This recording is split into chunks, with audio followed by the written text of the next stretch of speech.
প্রিয় বন্ধুরা, সবাইকে স্বাগতম। আমরা যারা অনলাইনে খাজনা দিতে চাই তাদের জন্য আজকের এই ভিডিওটা। তো আমরা সবাই ল্যান্ড গভ বিডিতে চলে যাব।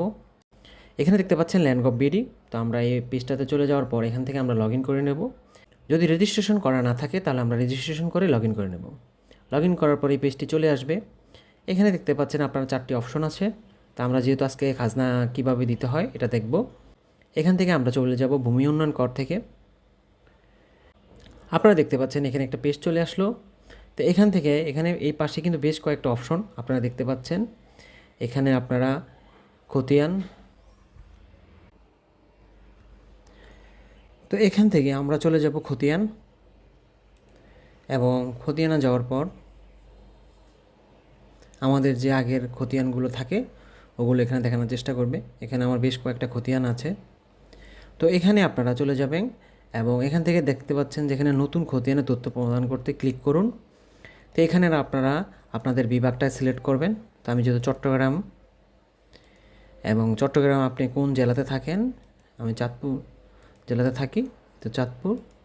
এখান থেকে দেখবেন যে আপনার কোন এরিয়ার মধ্যে আপনার উপজেলা সার্কেল পড়তেছে।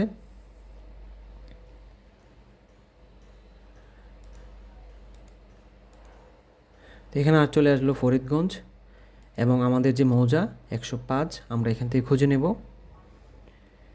এখন আপনার এরিয়া অনুযায়ী আপনি মৌজাটা খুঁজে নেবেন। ওকে, এবং আপনার জরিপের ধরনটা এখানে দিয়ে দিবেন। যেহেতু এখন সব জায়গায় বিআরএস চলতেছে, তো আমরা বিআরএস দিয়ে দেব। এবং আপনার এখানে খতিয়ান নাম্বারটা দিয়ে দিবেন যদি আপনার খতিয়ান নাম্বার থাকে। আমি যদি দেখি আমার একটা খতিয়ান ছিল, যদি ফাইলটা বের করি,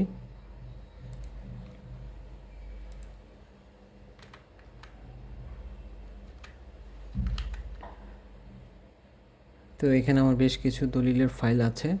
এখান থেকে যদি আমরা একটা খতিয়ান দেখি, এখানে খতিয়ান নাম্বার দেওয়া আছে 1307। ওকে, এবং আমরা যদি এখানে 1307 দেই, এবং আপনারা এখন জানেন যে খতিয়ান নাম্বার এবং হোল্ডিং নাম্বার সেম, তো আমরা 1307ই হোল্ডিং নাম্বার দিয়ে দেব। এবং এখানে আপনারা খতিয়ানটা যুক্ত করবেন। এখান থেকে আমার খতিয়ান নাম্বারটা যুক্ত করে দেব। পিডিএফ, আপনারা এখানে পিডিএফও দিতে পারেন, জেপিজি, পিএনজি, যে কোনো ফাইল দিতে পারেন, কিন্তু 2 MBর বেশি না। এখন এখানে একটা শর্ত আছে যে এখানে কি নিজস্ব মালিকানা বা উত্তরাধিকার।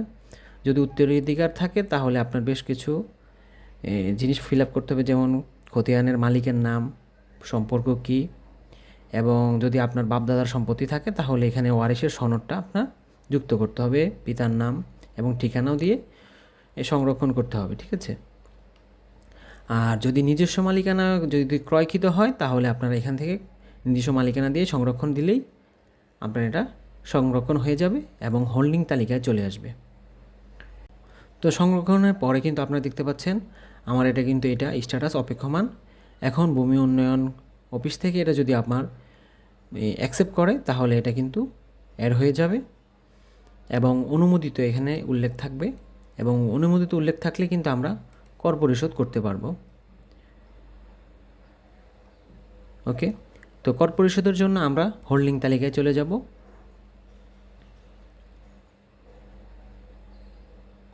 এবং এখানে দেখতে পাচ্ছেন এটা পরিশোধ করা আছে। যেহেতু এটা পরিশোধ নাই, এটা আমরা দেখি, বা এটাও দেখতে পারি আমাদের যে ঢাকার জমিটা আছে। তো এখানে দেখতে পাচ্ছেন আপনারা যে আমাদের এখানে এই যে 1 বছরের খাজনার জন্য 360 টাকা দিতে হবে। এবং যদি আমরা পেমেন্ট করে যাই তাহলে পেমেন্ট, তো এখান থেকে আপনারা যে কোনো নগদ উপায়, বিকাশ, সবাই যেহেতু বিকাশে দেয় আমি বিকাশে দেখাচ্ছি, তো বিকাশে দিবেন। এখানে আপনার মোবাইল নাম্বারটা দিবেন, তারপর ওটিপি, আপনি পেমেন্ট করলে আপনার এটা অটো চলে আসবে। তো এখান থেকে আপনারা আপনার খাজনাটা কীভাবে ডাউনলোড করবেন, এখানে চলে যাবেন যে দাখিলার এখানে কিন্তু আপনার কবে কোনটা পেমেন্ট করছেন এবং কোনটার খাজনা কীভাবে আছে এগুলো কিন্তু আপনারা সরাসরি দেখতে পারবেন।